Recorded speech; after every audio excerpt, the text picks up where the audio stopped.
Sasikanth, senior consultant cosmetic and plastic surgeon. ఇవాళ మనము పిల్లల్లో ప్లాస్టిక్ సర్జరీ రిలేటెడ్ ప్రాబ్లమ్స్ ఏమేమి ఉంటాయో ఒకసారి మీకు వివరిస్తాను. నేను జనరల్గా పిల్లల్లో చాలా కామన్గా ఉండే ప్లాస్టిక్ సర్జరీ రిలేటెడ్ ప్రాబ్లమ్స్ ఏమవుతుంది అంటే ఇవి క్రమరాహిత్యాలు, అంటే అనామలీస్, కంజెనిటల్ అనామలీస్, పుట్టుకతో వచ్చే డిఫెక్ట్స్ అన్నమాట.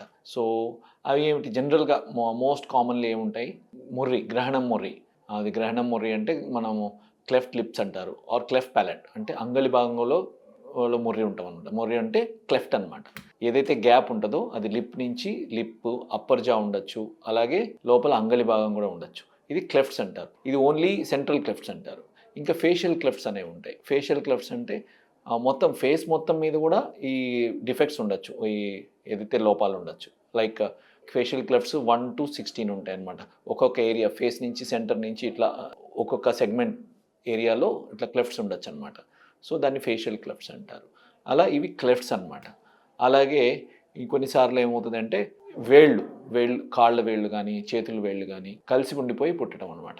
పుట్టినప్పుడు అంటే మామూలుగా జనరల్గా ఏమవుతుంది అంటే బేబీ డెవలప్మెంట్ అప్పుడు ఈ చేతుల వేళ్ళు కలిసే ఉంటాయి, ఫస్ట్లో కలిసే ఉండి తర్వాత గ్రాడ్యువల్గా అది విడిపోతాయి అన్నమాట. ఒక్కొక్క వేలు మధ్యలో ఆ కలిసిపోయి ఉన్న చర్మాన్ని బాడీ కరిగిచ్చేస్తుంది. సో అలా విడిపోతాయి అన్నమాట. సో ఒక్కొక్కసారి ఏమవుతుంది, అది విడవకుండా ఉంటాయి. ఒక 2 వేళ్ల మధ్య విడవకుండా ఉండొచ్చు, అలాగే 4 వేళ్ళు విడవకుండా ఉండొచ్చు. అలాగే కాకపోతే ఒక్కొక్కసారి 2 చేతులు 2 పాదాలకు కూడా వేళ్ళు విడవకుండా ఉండొచ్చు అనమాట. సో ఇది సిండాక్టైలీ అంటారు. ఇది సిండాక్టైలీ కూడా చాలా రకాలు ఉంటాయి. ఒకటి బోన్ కూడా ఇన్వాల్వ్ అయి ఉండొచ్చు, 2 బోన్స్ కలిపి ఒకటిగా ఉండొచ్చు, ఆర్ ఓన్లీ చర్మం లెవెల్లో ఉండొచ్చు. ఒక్కొక్కసారి దాని రక్తనాళాల సప్లై అవన్నీ కూడా ఒకటిగా ఉండొచ్చు, 2గా ఉండొచ్చు. సో ఇలా రకరకాల లెవెల్స్లో, రకరకాల లేయర్స్లో ఈ సిండాక్టైలీ అనేది ఉంటుంది.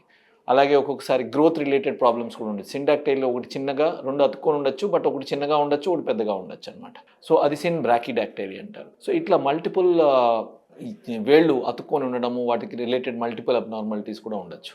ఇంకొక గ్రూప్ ఏంటంటే రక్తనాళాలకు సంబంధించిన డిఫార్మిటీస్. ఇవి వాస్కులర్ మాల్ఫర్మేషన్స్ అంటారు.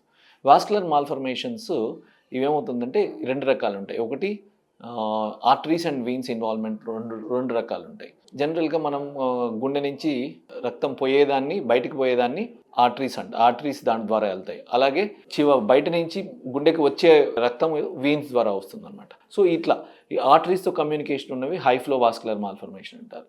అలాగే ఈ వెయిన్స్తో కమ్యూనికేషన్, వెయిన్స్ రిలేటెడ్ ఉన్నవి కెవర్నస్ ఆర్ వీనస్ మాల్ఫర్మేషన్స్ అంటారు.